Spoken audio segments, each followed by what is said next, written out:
ਰਿਦ ਕਰ ਪਰਗਾਸ, ਰਿਦ ਕਰ ਪਰਗਾਸ।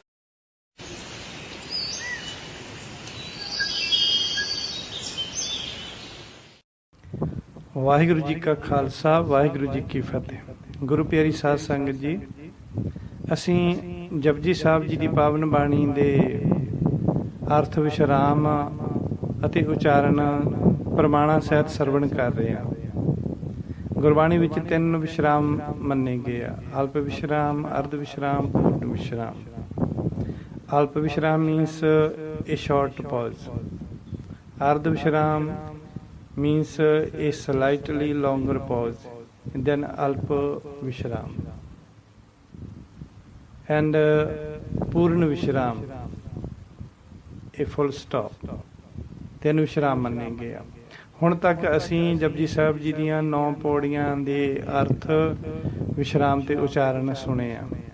ਹੁਣ ਅਸੀਂ 10ਵੀਂ ਪੌੜੀ ਦੇ ਅਰਥ ਵਿਸ਼ਰਾਮ ਤੇ ਉਚਾਰਨ ਸਰਵਣ ਕਰਦੇ ਹਾਂ ਜੀ। ਸੁਣਿਆ ਸਤ ਸੰਤੋਖ ਗਿਆਨ, ਸੁਣਿਆ ਬੋਲਣਾ, ਸੁਣਿਆ ਸੁਣੀਆ ਨਹੀਂ ਬੋਲਣਾ, ਸੁਣਿਆ ਸੁਣਿਆ ਸੁਣਿਆ, ਇਸ ਤਰ੍ਹਾਂ ਉਚਾਰਨ ਕਰਨਾ। ਸੁਣਿਆ ਸਤ ਸੰਤੋਖ ਗਿਆਨ, ਇਸ ਦਾ ਅਰਥ ਹੈ ਕਿ ਵਾਹਿਗੁਰੂ ਦਾ ਨਾਮ ਸੁਣਨ ਕਰਕੇ ਮਨ ਵਿੱਚ ਸੱਚ, ਸਬਰ ਤੇ ਪਾਰ ਬ੍ਰਹਮ ਦੇ ਗਿਆਨ ਦੀ ਵਿਚਾਰ ਪੈਦਾ ਹੁੰਦੀ ਹੈ। ਪਰਮਾਤਮਾ ਦਾ ਨਾਮ ਸੁਣਨ ਦੇ ਨਾਲ ਸਾਡੇ ਹਿਰਦੇ ਦੇ ਅੰਦਰ ਸੱਚ ਪੈਦਾ ਹੁੰਦਾ, ਸਬਰ ਪੈਦਾ ਹੁੰਦਾ, ਪਾਰ ਬ੍ਰਹਮ ਦੇ ਗਿਆਨ ਦੀ, ਪਰਮੇਸ਼ਰ ਦੇ ਗਿਆਨ ਦੀ ਵਿਚਾਰ ਪੈਦਾ ਹੁੰਦੀ ਆ।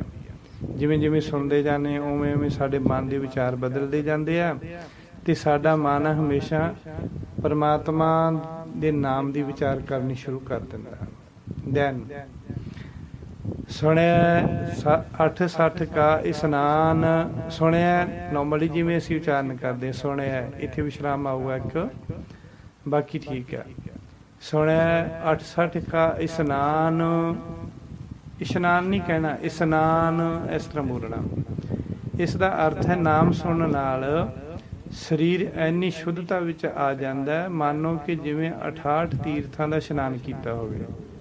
ਜਿਵੇਂ ਹਿੰਦੂ ਮਤ ਦੇ 68 ਤੀਰਥ ਹੈ ਤੇ ਲੋਕ ਉੱਥੇ ਇਸ਼ਨਾਨ ਕਰਨ ਜਾਂਦੇ ਆ। ਪਰ ਪਰਮਾਤਮਾ ਦਾ ਨਾਮ ਸੁਣਨ ਕਰਕੇ ਮਨੁੱਖ ਦੇ ਅੰਦਰ, ਮਨੁੱਖ ਇਤਨਾ ਉਸਦਾ ਸਰੀਰ ਸ਼ੁੱਧ ਹੋ ਜਾਂਦਾ ਕਿ ਜਿਵੇਂ ਉਸਨੇ 68 ਤੀਰਥਾਂ ਦਾ ਇਸ਼ਨਾਨ ਕੀਤਾ ਹੋਵੇ। ਜਿਵੇਂ ਭਾਈ ਜਗਤਾ ਜੀ ਦਾ ਪਟਨਾ ਸਾਹਿਬ ਗੁਰਦੁਆਰਾ, ਉਹ ਕਦੇ ਵੀ ਗੰਗਾ ਤੇ ਇਸ਼ਨਾਨ ਨਹੀਂ ਕਰਨ ਜਾਂਦੇ ਸੀ। ਕਿਸੇ ਨੇ ਉਹਨਾਂ ਨੂੰ ਇਸ਼ਨਾਨ ਕਰਦੇ ਨਹੀਂ ਦੇਖਿਆ ਸੀ। ਕਿਸੇ ਨੇ ਸ਼ੰਕਾ ਕਰਕੇ ਜਦੋਂ ਉਹਨਾਂ ਤੇ ਪਹਿਰਾ ਰੱਖਿਆ ਤੇ ਉਹਨਾਂ ਨੇ ਦੇਖਿਆ ਕਿ ਉਹਨਾਂ ਨੇ ਜੋ ਚਬੱਚਾ ਬਣਾਇਆ ਹੋਇਆ ਸੀ ਵਾਟਰ ਵਾਸਤੇ, ਪਾਣੀ ਵਾਲਾ, ਜਿਹੜਾ ਛੋਟੀ ਜਿਹੀ ਕੀ ਕਹਿੰਦੇ ਹੁੰਦੇ ਬਾਕਸ ਬਣਾਇਆ ਸੀ ਜਾਂ ਟੈਂਕ ਬਣਾਇਆ ਸੀ ਛੋਟਾ ਜਿਹਾ, ਉਹਦੇ ਵਿੱਚ ਰਾਤ ਨੂੰ ਇੱਕ ਗਾਂ ਆਈ ਕਾਲੇ ਰੰਗ ਦੀ। ਉਸ ਬੰਦੇ ਨੇ ਦੇਖਿਆ ਕਾਲੇ ਰੰਗ ਦੀ ਗਾਂ ਆਈ ਤੇ ਉਸ ਨੇ ਫਿਰ ਉਹ ਪਾਣੀ ਰੂਪ ਹੋ ਗਈ ਉਸ ਟੈਂਕ ਦੇ ਵਿੱਚ। ਤਾਂ ਉਸ ਤੋਂ ਬਾਅਦ ਭਾਈ ਜਗਤਾ ਜੀ ਜੋ ਉੱਠੇ, ਉਹਨਾਂ ਨੇ ਉੱਠ ਕੇ ਇਸ਼ਨਾਨ ਕੀਤਾ। ਇਸ਼ਨਾਨ ਕਰਨ ਤੋਂ ਬਾਅਦ ਫਿਰ ਆਪਣੇ ਸਥਾਨ 'ਤੇ ਜਾ ਬੈਠੇ। ਫਿਰ ਉਹ ਜੋ ਪਾਣੀ ਸੀ ਫਿਰ ਗਾਂ ਰੂਪ ਹੋ ਕੇ, ਉਹ ਗਾਂ ਚਿੱਟੇ ਰੰਗ ਦੀ ਹੋ ਕੇ ਵਾਪਸ ਚਲੀ ਆਈ, ਕਾਲੇ ਰੰਗ ਦੀ ਗਈ ਚਿੱਟੇ ਰੰਗ ਦੀ। ਤਾਂ ਉੱਥੇ ਜੋ ਸ਼ੰਕਾਵਾਦੀ ਬੰਦਾ ਸੀ ਉਸਨੇ ਗਾਂ ਦੇਖਿਆ ਕਿ ਇਹ ਗਾਂ ਨਹੀਂ ਹੈ, ਕੋਈ ਚੀਜ਼ ਹੈ। ਤਾਂ ਉਸਨੇ ਪੁੱਛਿਆ ਵੀ ਤੂੰ ਕੌਣ ਹੈ, ਤੇਰਾ ਰੰਗ ਜਾਣ ਵੇਲੇ ਕਾਲਾ ਸੀ, ਹੁਣ ਚਿੱਟਾ ਸਫੈਦ ਹੈ। ਤਾਂ ਉਸਨੇ ਕਿਹਾ ਕਿ ਮੈਂ ਗੰਗਾ ਪਟਨਾ ਸਾਹਿਬ ਦੇ ਨਾਲ ਦੀ ਵਾਦੀ ਨਾ ਆ ਦੇਖੀ ਹੋਣੀ ਆਪ ਜੀ ਨੇ, ਕਿ ਮੈਂ ਗੰਗਾ। ਤਾਂ ਤੇਰਾ ਪਹਿਲਾਂ ਕਾਲਾ ਰੰਗ ਸੀ, ਹੁਣ ਚਿੱਟਾ ਰੰਗ ਕਿਵੇਂ ਹੋ ਗਿਆ?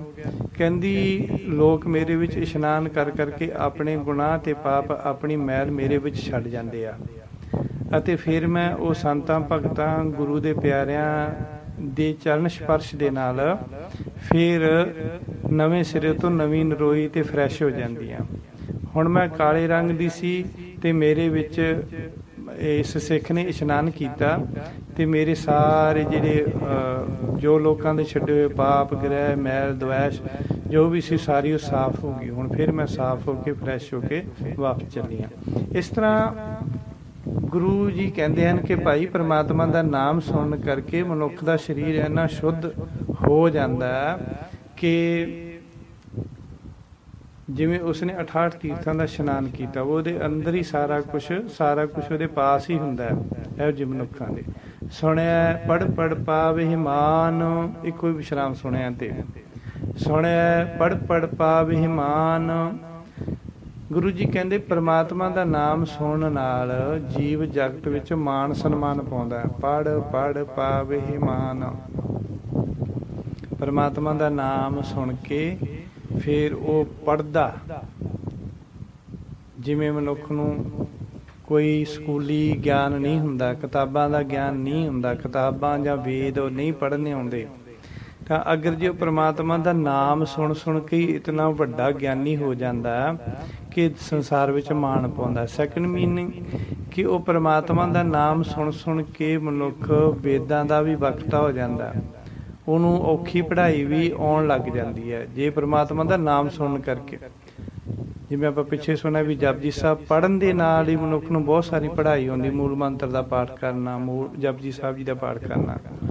ਬਟ ਕਈ ਲੋਕ ਇਹੋ ਜਿਹੇ ਵੀ ਦੇਖੇ ਆ ਕਿ ਉਹ ਸਵੇਰੇ ਆਪਦੀ ਪੜ੍ਹਾਈ ਸਕੂਲ ਕਾਲਜ ਜਾਣ ਲੱਗੇ, ਜੋ ਵੀਕ ਹੁੰਦੇ ਆ ਉਹਨਾਂ ਦੀ ਮਾਂ ਉਹਨਾਂ ਨੂੰ ਕਹਿੰਦੀ ਪਹਿਲਾਂ ਗੁਰਦੁਆਰੇ ਜਾਣ ਲੱਗਿਆ ਮੱਥਾ ਟੇਕ ਕੇ ਜਾਈਂ, ਰੋਜ਼ ਮੱਥਾ ਟੇਕਿਆ ਕਰ ਗੁਰਦੁਆਰੇ, ਤੈਨੂੰ ਪੜ੍ਹਾਈ ਆਊਗੀ, ਤੈਨੂੰ ਚੰਗੀ ਸਟੱਡੀ ਆਊਗੀ।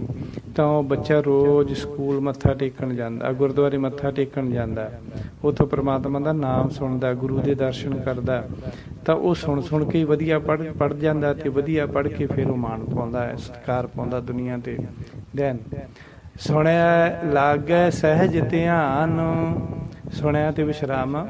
ਬਟ ਇੱਥੇ ਥੋੜ੍ਹੀ ਜਿਹੀ ਮਿਸਟੇਕ ਹੋ ਜਾਂਦੀ ਸਾਡੇ ਕੋਲ, ਲਾਗੇ ਸਹਿਜ ਧਿਆਨ ਬੋਲਦੇ ਲਾਗੇ, ਗੱਗੇ ਨੂੰ ਦੋ ਲਾਵਾਂ ਲੱਗੀਆਂ ਹੋਈਆਂ, ਲਾਗੈ ਬੋਲਣਾ, ਲਾਗੈ ਸੁਣਿਆ ਲਾਗੈ ਸਹਿਜ ਧਿਆਨ। ਇਸ ਤਰ੍ਹਾਂ ਇਸ ਦਾ ਅਰਥ ਹੈ ਕਿ ਨਾਮ ਸੁਣਨ ਕਰਕੇ ਜੀਵ ਦਾ ਆਸਾਨੀ ਨਾਲ ਹੀ ਧਿਆਨ ਲੱਗਣ ਲੱਗ ਜਾਂਦਾ। ਸਹਿਜ ਮੀਨਸ ਆਸਾਨ, ਈਜ਼ੀਲੀ। ਪਰਮਾਤਮਾ ਦਾ ਨਾਮ ਸੁਣਨਾ, ਬੰਦੇ ਦਾ ਨਾਮ ਸੁਣਦਿਆਂ ਸਹਿਜੇ ਹੀ ਉਸ ਦਾ ਪਰਮਾਤਮਾ ਵਿੱਚ ਧਿਆਨ ਲੱਗਣ ਲੱਗ ਜਾਂਦਾ ਹੈ। ਮੈਡੀਟੇਸ਼ਨ, ਧਿਆਨ means meditation.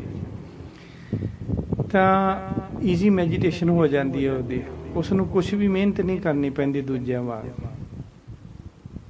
One leads to easy meditation.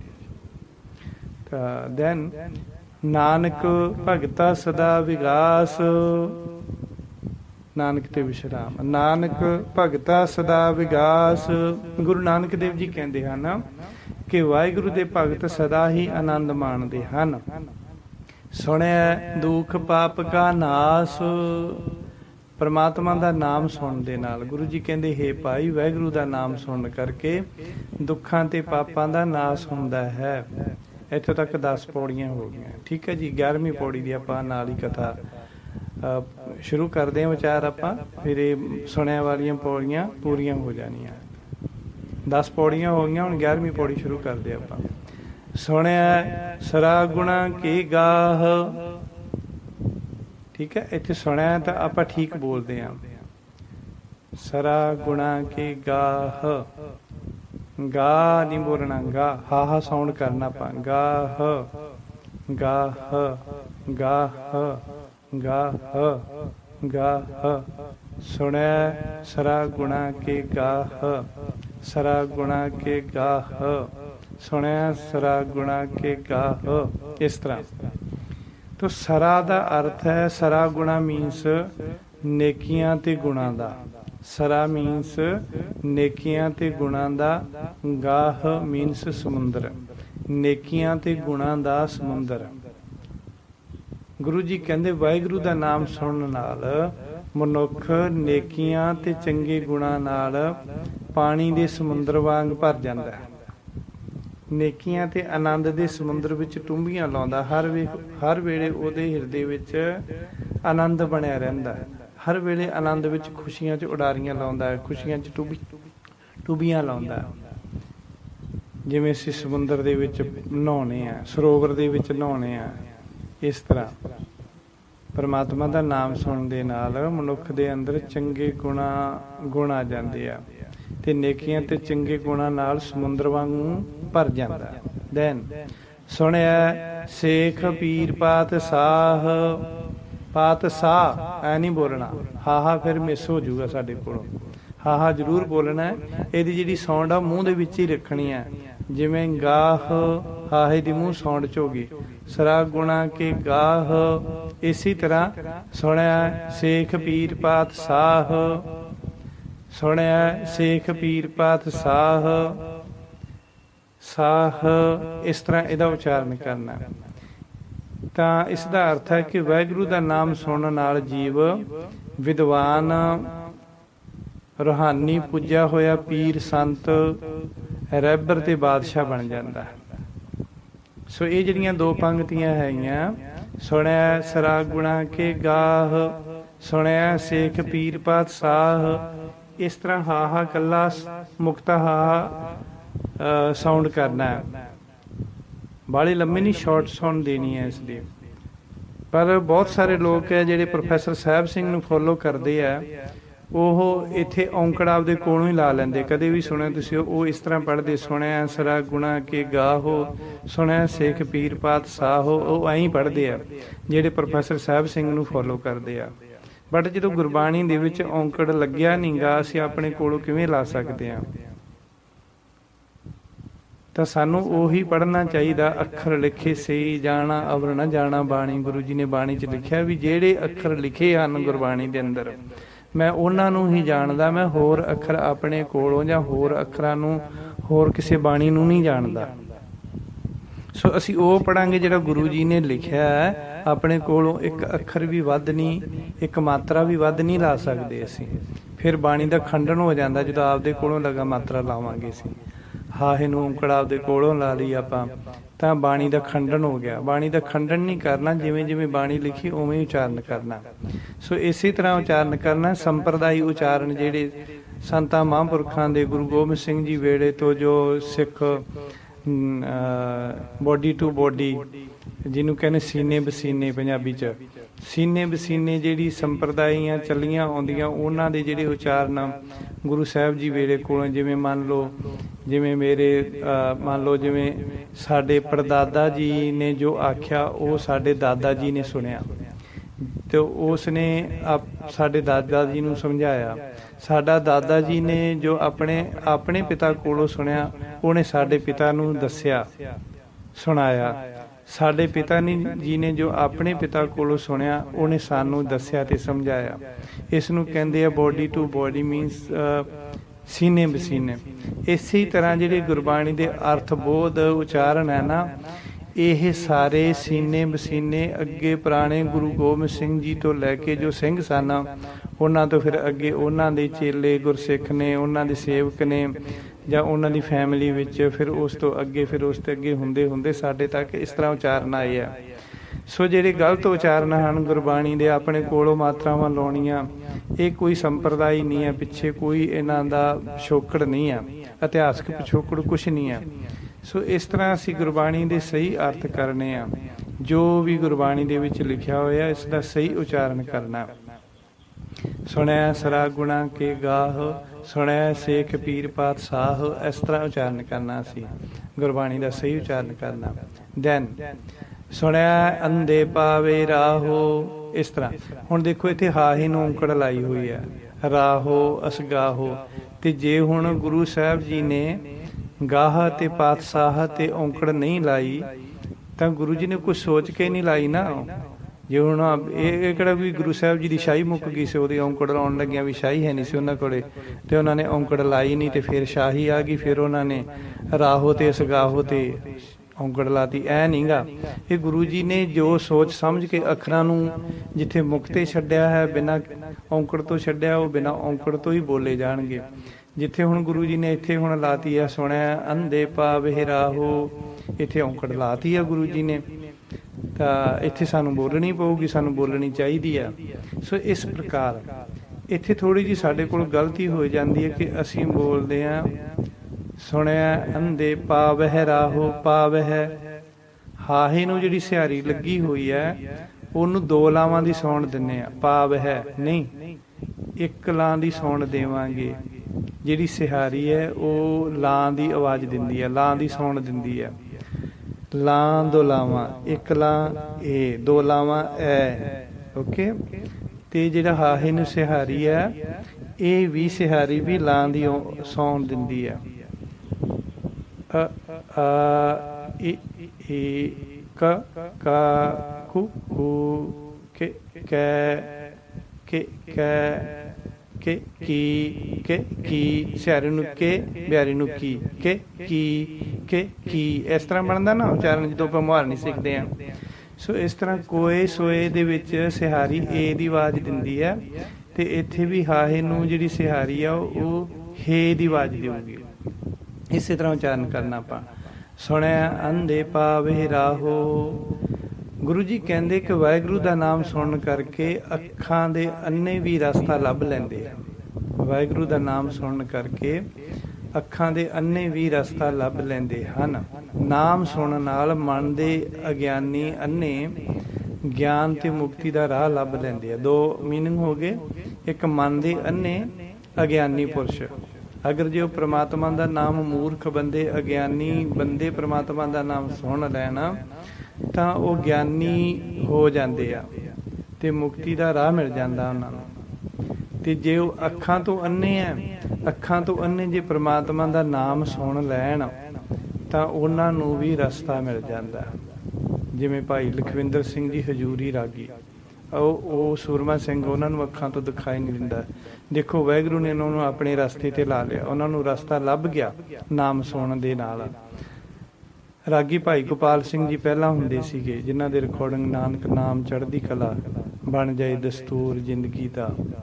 ਇਸ ਤਰ੍ਹਾਂ ਜਿਹੜੇ ਪਹਿਲਾਂ ਵਾਲੇ ਪੁਰਾਣੇ ਰਿਕਾਰਡ ਸੀਗੇ, ਲੱਖ ਖੁਸ਼ੀਆਂ ਪਾਤਸ਼ਾਹੀਆਂ, ਇਹ ਭਾਈ ਗੋਪਾਲ ਸਿੰਘ ਦੇ ਗਾਏ। ਉਹ ਵੀ ਅੱਖਾਂ ਦੇ ਸੂਰਮੇ ਸਨ। ਹੋਰ ਬਹੁਤ ਸਾਰੇ ਦਰਬਾਰ ਸਾਹਿਬ ਦੇ ਵਿੱਚ ਪ੍ਰਾਚੀਨ ਤੇ ਪ੍ਰੈਜੈਂਟ ਦੇ ਵਿੱਚ ਕਿੰਨੇ ਹੀ ਰਾਗੀ ਸਿੰਘ ਹੈ। ਆਸੇ ਪਾਸੇ ਵੀ ਤੁਹਾਨੂੰ ਆਮ ਲਾਈਫ ਦੇ ਵਿੱਚ ਵੀ ਮਿਲ ਜਾਣਗੇ ਜੋ ਸੂਰਮੇ ਸਿੰਘ ਅੱਖਾਂ ਤੋਂ ਦਿਖਾਈ ਨਹੀਂ ਦਿੰਦਾ। ਤਾਂ ਉਹਨਾਂ ਨੂੰ ਵੀ ਸੁਣਿਆ ਤਾਂ ਉਹਨਾਂ ਨੂੰ ਇਹ ਰਸਤਾ ਮਿਲ ਗਿਆ ਤੇ ਉਹ ਗੁਰਬਾਣੀ ਦਾ ਕੀਰਤਨ ਕਰਨ ਲੱਗ ਗਏ। ਰਸਤਾ ਲੱਭ ਗਿਆ ਨਾ ਉਹਨਾਂ ਨੂੰ ਜੀਵਨ ਦਾ।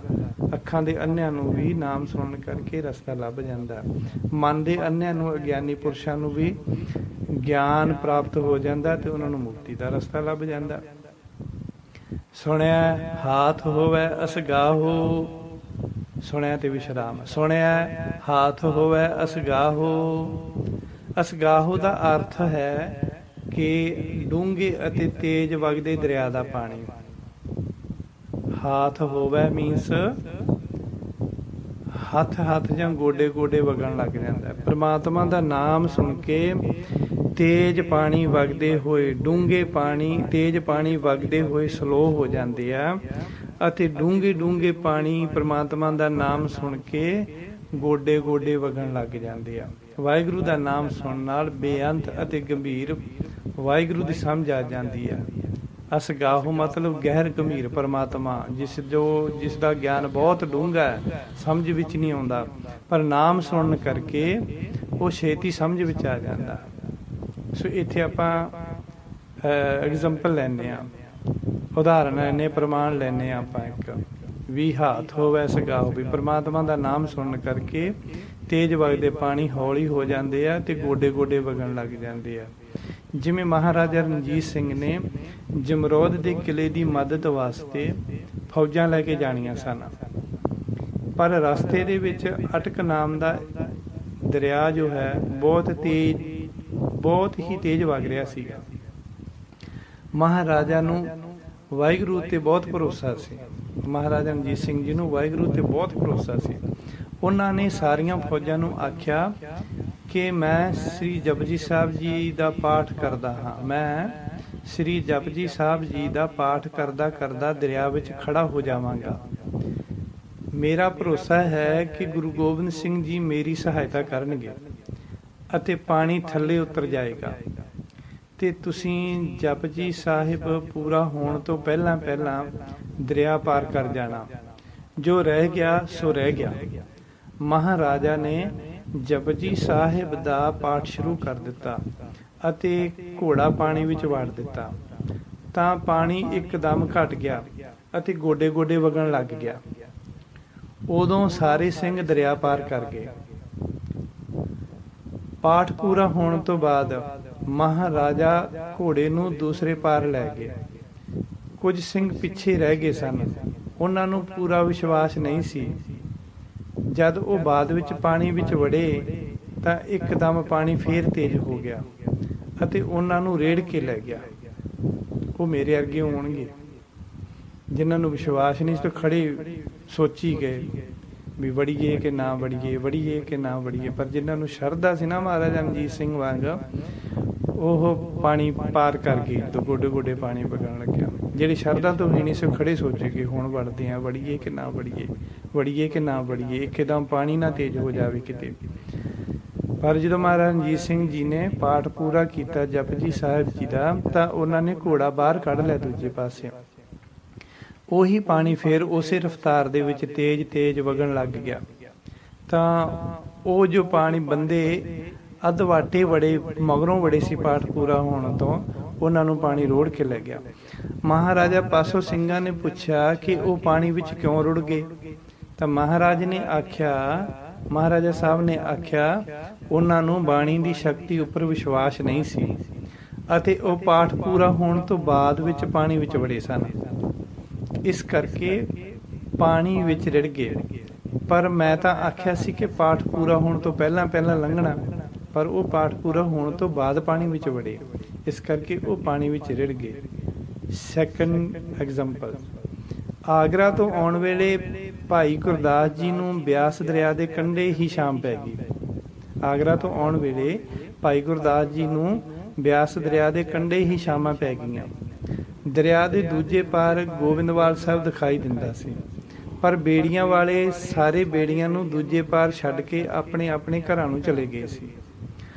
ਉਹਨਾਂ ਨੇ ਵੀ ਜਪਜੀ ਸਾਹਿਬ ਉੱਤੇ ਸ਼ਰਧਾ ਰੱਖ ਕੇ ਸੰਗਤ ਨੂੰ ਪਾਣੀ ਵਿੱਚ ਵੜਨ ਲਈ ਆਖਿਆ, ਤਾਂ ਪਾਣੀ ਗੋਡੇ ਗੋਡੇ ਹੋ ਗਿਆ ਅਤੇ ਫਿਰ ਸਾਰੀ ਸੰਗਤ ਦਰਿਆ ਪਾਰ ਕਰਕੇ ਗੋਬਿੰਦਵਾਲ ਸਾਹਿਬ ਪਹੁੰਚ ਗਈ।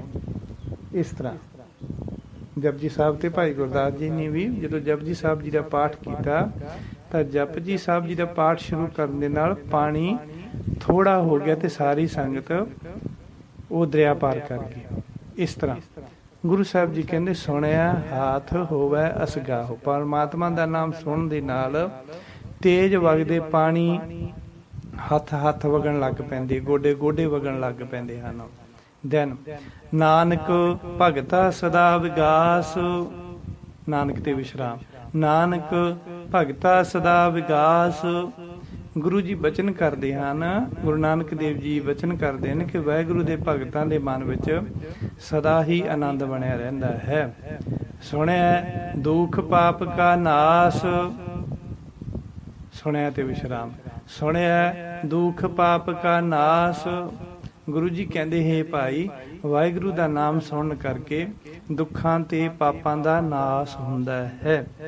ਸੋ ਇੱਥੋਂ ਤੱਕ ਆਪਾਂ ਜਪਜੀ ਸਾਹਿਬ ਜੀ ਦੀ ਪਾਵਨ ਬਾਣੀ ਦੀਆਂ 11 ਪੌੜੀਆਂ ਦੇ ਅਰਥ, ਉਚਾਰਨ, ਵਿਸ਼ਰਾਮ ਵਿਦ ਐਗਜ਼ਾਮਪਲ ਸੁਣਿਆ।